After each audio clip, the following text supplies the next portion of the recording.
हम सबके बचपन की सबसे सुहानी यादें शायद हमारे खिलौनों की होती हैं। खिलौने कभी हमें हंसाते हैं, कभी रुला देते हैं और उम्र के साथ साथ बस एक किस्सा बन के रह जाते हैं। पर क्या आपने कभी ये सोचा है कि शायद आपका कोई खिलौना कुछ राज छुपाए बैठा है? कुछ ऐसे राज जो सिर्फ समय के साथ बाहर आते हैं। शायद डेमी ने भी ऐसा कुछ कभी नहीं सोचा था। लंदन की गलियों में पैदा हुई डेमी 25 साल की यंग इंडिपेंडेंट लड़की थी जो एक मार्केटिंग फर्म में काम करती थी। उसका घर पुराने लंदन की एक बिल्डिंग के तीसरे मंजिल पर था। एक पुराना लेकिन मजबूत मकान। इस घर में डेमी की फैमिली तब शिफ्ट हुई थी जब डेमी केवल 11 साल की थी। जब वो अपने नए कमरे में गई तो उसे एक छोटा सा बंदर का खिलौना अपने बाकी खिलौनों के साथ दिखा। एक पुराना चाबी वाला बंदर जिसके हाथ में 2 डंडियां और एक छोटा सा ड्रम यानी एक छोटा सा झुंझुना था। उसकी नीली आंखें शीशे जैसी चमकदार थीं और चेहरे पर सिर्फ एक बड़ी सी मुस्कुराहट। 11 साल की डेमी के मन में उस बंदर को देखकर सिर्फ एक्साइटमेंट जगी। उसे लगा उसके पापा उसके लिए ये नया खिलौना लाए हैं। उसने उस बंदर को अपने हाथों में लिया और अपने पापा के पास जाकर उनके पैरों से लिपट गई। उसके पापा ने उसे प्यार से गोदी में उठाया तो वो पापा के गालों पर एक किस देकर बोली, नए खिलौने के लिए थैंक यू सो मच पापा। उसके पापा ने कंफ्यूजन से डेमी और उस बंदर को देखा और तब शिफ्टिंग की अफरा तफरी ने उनका ध्यान खींच लिया। उन्होंने डेमी को कहा, बेटा जाके अपने कमरे में खेलो, यहाँ सब फर्नीचर इधर उधर हो रहा है, आपको चोट लग जाएगी। छोटी सी डेमी अपने कमरे में जाकर उस बंदर के साथ खेलने लगी। उसने उस बंदर में चाबी भरी पर कुछ नहीं हुआ। बंदर ने झुंझुना बजाया ही नहीं। डेमी के चंचल मन ने ज्यादा नहीं सोचा। वो अपनी गुड़िया के साथ खेलने में बिजी हो गई और वो बंदर एक कोने में पड़ा रहा। उस रात जब डेमी सो रही थी तो बीच रात उसकी आंख झुंझुने की आवाज से खुली, लेकिन डेमी ने उस पर ज्यादा ध्यान नहीं दिया और वो अपने सपनों की दुनिया में वापस चली गई। पर अगली सुबह जब वो उठी तो उसके पापा चल बसे थे। डेमी की मां ने रोते हुए उसे बताया कि उसके पापा को हार्ट अटैक आया था। हालांकि वहां मौजूद सभी लोग यही सोच रहे थे कि 35 साल के इतने फिट आदमी को हार्ट अटैक आया कैसे। पर नन्ही सी डेमी को मौत के बारे में क्या ही पता था। उसका सारा ध्यान उसके कमरे में पड़े उस बंदर के खिलौने पर था। डेमी को उस दिन वो बंदर बहुत अजीब सा लग रहा था, मानो इस दुख के माहौल में सिर्फ वो बंदर अजीब सी मुस्कान लिए मुस्कुरा रहा था। उस दिन के बाद वो बंदर एक शेल्फ पर ही पड़ा रहा। डेमी ने कभी उससे खेलने की कोशिश नहीं की, पर वो उस बंदर को अपने पापा की तरफ से एक आखिरी गिफ्ट मानती रही। इसलिए उसे फेंकने का ख्याल कभी डेमी के दिमाग में आया ही नहीं। समय का पहिया घूमा और धीरे धीरे वो बंदर भी डेमी के बाकी खिलौनों के साथ एक स्टोर रूम में चला गया। डेमी की आंखों और दिमाग से कई सालों तक छुप गया। अब डेमी एक वर्किंग प्रोफेशनल थी। हाल में उसका प्रमोशन हुआ था और उसने डिसाइड किया कि बोनस के पैसों से वो अपना मकान रेनोवेट करवाएगी। दोस्तों, हमने अपने crime channel the crime show पर सिद्धू मूसेवाला मर्डर केस को कवर किया है।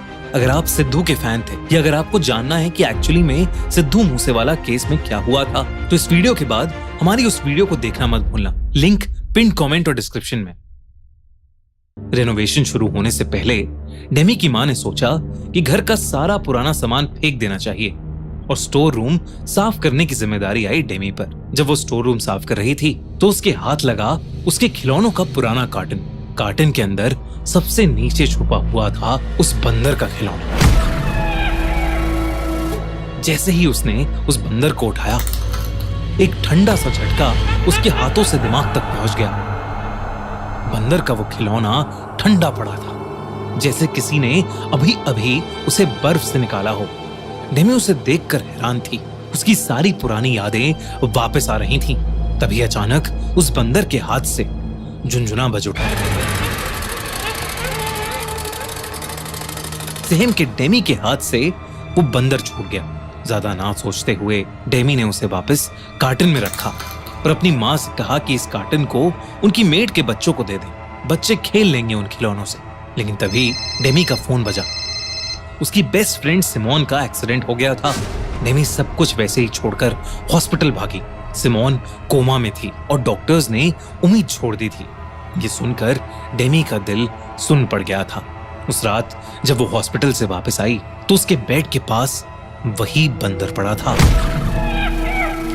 वैसे का वैसा झुनझुना, वैसे का वैसा झुनझुना हाथ में पकड़े हुए। उसने सोचा कि उसकी माँ ने शायद वो बंदर कार्टन से निकालकर वापस रख दिया होगा, लेकिन तभी एक अजीब बात हुई।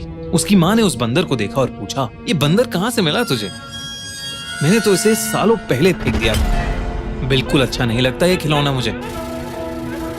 अपनी माँ की बात सुनकर डेमी की रगों में ठंडी लहर दौड़ गई। अगली कुछ रातों में चीजें और भी अजीब होने लगी। जब भी बंदर का झुनझुना बजता, कोई ना कोई बुरी खबर आती। पहले एक रिश्तेदार का देहांत हो गया, फिर सिमोन इस दुनिया से चली गई। उसने सोचा कि ये कैसा इत्तेफाक है, जब भी झुनझुना बजता मौत आती। डेमी एक पढ़ी लिखी लड़की थी जो अंधविश्वास में बिल्कुल नहीं मानती थी, पर न जाने क्यों डेमी को लगने लगा कि हर मौत की वजह वो बंदर का खिलौना था।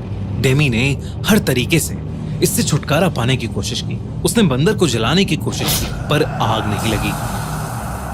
उसने उसे घर के बाहर फेंक दिया, लेकिन अगले दिन वो फिर से बेड के पास मिला। डेमी को ऐसा लग रहा था कि बंदर किसी बहुत भयानक अनजानी शक्ति से बंधा है। अपनी सारी नाकाम कोशिशों के बाद थक हार कर डेमी ने अपनी माँ को सब बताया। उसकी माँ को वो बंदर हमेशा से अजीब लगता था। वो कई बार उस बंदर को फेंक चुकी थी, पर हर बार वो बंदर डेमी के कमरे में मिलता। डेमी की माँ को लगता था कि डेमी बार बार उसे वापस ले आती थी, पर अब दोनों माँ बेटी को समझ आ गया था कि ये सब सिर्फ एक अजीब इत्तेफाक नहीं है। डेमी और उसकी माँ ने चर्च के एक प्रीस्ट को घर बुलाया और उन्हें सब कुछ बताया। जैसे ही उस प्रीस्ट ने उस बंदर को देखा, उसने चिल्ला के पूछा, ये कहां से आया आपके पास? डेमी ने घबराकर उस प्रीस्ट को बताया कि ये उसके पापा लाए थे, और तब उस प्रीस्ट ने बताया कि ये बंदर उसके पापा नहीं लाए थे, बल्कि ये बंदर इस घर से हमेशा से जुड़ा है।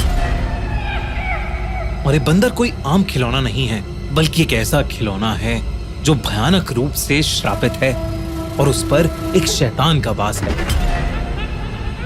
उस प्रीस्ट ने बताया कि वो खिलौना उस घर से कभी नहीं जाएगा। बेहतर यही होगा कि डेमी और उसकी माँ इस घर से हमेशा हमेशा के लिए चले जाएं। जब तक उन लोगों पर उस खिलौने का साया है, तब तक उनकी जिंदगियां इसके झुनझुने से जुड़ी हुई हैं। जब जब उसका झुनझुना बजेगा, तब तब किसी की मौत का फरमान लिखा जाएगा। दोनों माँ बेटी घबरा गए और उन्होंने उस प्रीस्ट की बात मान ली, लेकिन घर छोड़ने से पहले उस प्रीस्ट ने उस घर का एग्जॉर्सिज्म किया और उस बंदर के खिलौने को एक बक्से में डालकर उस बक्से को क्राइस्ट के लॉकेट से बांधकर ताला लगा दिया। अगली ही सुबह डेमी और उसकी माँ ने वो घर छोड़ दिया। फिर कुछ महीनों बाद उस घर में नए ओनर्स शिफ्ट हुए।